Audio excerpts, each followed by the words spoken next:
சகோதரன் இருக்கணும். ஜாதி வித்தியாசம் எனக்கு இல்ல.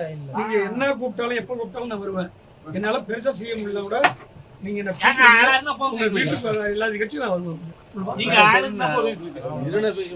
இன்றோடு சேர்ந்து 7 முறை ஒன்றிய செயலர் இருந்திருக்கேன். 40 ஆண்டு காலம் இந்த இயக்கத்திற்காக என்னால் முடிந்த பணிகளை செய்து முடித்திருக்கின்றேன். 2001ஆம் ஆண்டு நடைபெற்ற சட்டமன்ற பொதுத் தேர்தலில் தற்பொழுது இருக்க மாவட்ட செயலாளர் சிவசங்கருக்கு வாய்ப்பு கொடுக்கலங்கிறதுக்காக அன்றைக்கு தமிழக கழகத்தினுடைய தலைவராக இருந்த கலைஞர்களுடைய படத்தையும் இன்றைக்கு முதல்வராக இருக்கின்ற தளபதிகளுடைய படத்தையும் கழகத்தினுடைய பொதுச் செயலாளர் படத்தை ஆண்டிமடம் கடைவீதியில் விட்டு அடித்து உடைச்சு நொறுக்கி பண்ணாங்க. அதோடு மட்டும் இல்லாமல் திமுகவுடைய வேட்பாளராக நிறுத்தப்பட்டிருந்த ஞானமூர்த்தி அவர்களை தோல்வியடைய செய்ததுக்கு காரணம் மாவட்ட செயலர் சிவசங்கர் தான். அது மட்டும் இல்லாமல் பூத்தி ஏஜென்டே வெளில அழிச்சுட்டு பணம் கொடுத்த பணத்தை கொடுக்காம எல்லாம் பண்ணாங்க. இப்படி கட்சிக்கு துரோகம் பண்ணவர் இன்னைக்கு மாவட்ட செயலாளர் அமைச்சராக இருக்காரு.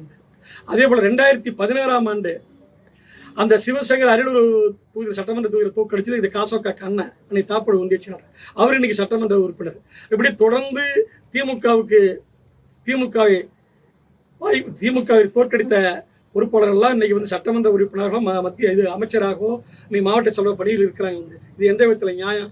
இன்னைக்கு நீலகிரி நாடாளுமன்ற உறுப்பினர் ராஜா தான் பண்ணார். ராஜா தான் பண்ணது.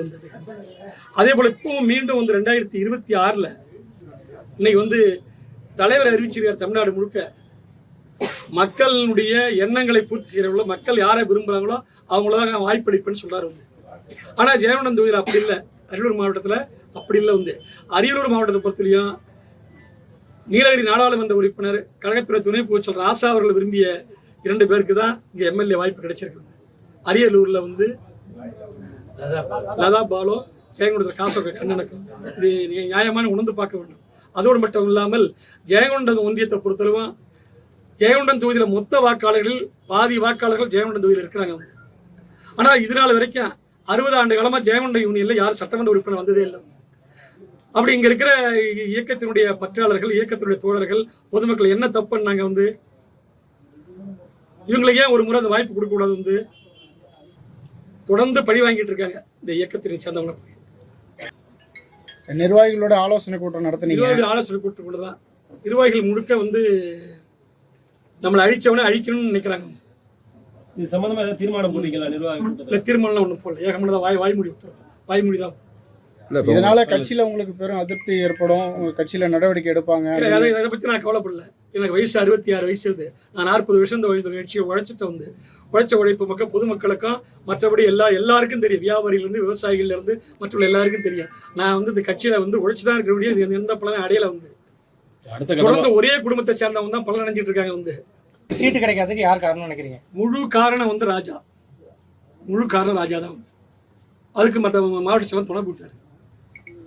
சரி, நீங்க பணத்தால வேலை வாங்கினாங்களா அவங்கள, இல்ல உங்களுக்கு சீட்டு பணத்தால கிடைக்கலையா? அப்படி பணத்தால கிடைக்கலன்னு சொல்ல முடியாது. சீட்டு கிடைக்கும். பணம் நானும் கொடுக்க தயாரா இருந்தேன். நான் எவ்வளவு கேட்டாலும். இப்ப சுயேட்சை நிக்கதான் ஒரு தகவல் வந்துச்சுங்க. அப்ப சட்டமன்ற இப்ப ஜெயவர்தன் திமுக வெற்றி வாய்ப்பு எப்படி இருக்கு? இப்ப உங்களுக்கு கொடுக்காத பட்சத்துல இப்ப வெற்றி வாய்ப்பு ஜெயிப்பாங்களா? இப்ப அதை என்ன கேட்க கூடாது. அந்த கேள்வி என்ன கேட்க கூடாது. அவங்க வேட்பாளர் ராஜா வேற ஏதாவது தேர்தல் பணியில நீங்க ஈடுபடுவீங்களா இல்லையா? நான் ஈடுபட மாட்டேங்க. தலைமையிடத்துல பேசினாங்கன்னா சமாதானம் ஆயிடுவீங்களா? இல்ல, நான் ஆக மாட்டேங்க. இதுக்கு மேற்பட்டு நான் சமாதானம் என்ன பண்ண போறேன்? நான் கேட்கற கொஸ்டின் தான். நீங்க கேட்கறது நான் இது சமாதானம் எனக்கு வயசு 65, 66. நான் அடுத்து உனக்கு உழைக்கிறது நான் தயாரா இல்லை. கட்சிக்காக கட்சியிலேயே இருக்கு பண்றீங்க. அப்ப கட்சிக்காக உழைக்க மாட்டீங்களா? உழைக்க மாட்டேன். கட்சியில உறுப்பினர் இருப்பேன். கட்சியினுடைய அடிப்படை உறுப்பினர் மட்டும். ஆமா, கட்சி விரும்பலன்னா அதை பத்தி நான் கவலைப்படல. உங்க கூட வரக்கூடிய நிர்வாகிகளுடைய இது எதிர்காலம் இவ்வளவு காலம் அவங்க நான் சப்போர்ட்டா இருந்தேன். அந்த நிர்வாகிகளுக்கு என்னால முடிஞ்ச என்னுடைய அரசியலுக்கு அப்பாற்பட்டு என்னால முடிஞ்ச என்ன விரும்பணும்னு அவங்க நினைச்சு வந்தாங்கன்னு வச்சுக்க, அவங்களுக்கு என்னால முடிஞ்ச என்ன உதவிகளை போய் செய்வேன். தேவையான உதவிகள் என்னுடைய சக்திக்கு உள்ளதான் செய்ய முடியும். என்னுடைய சக்தி உள்ளவங்க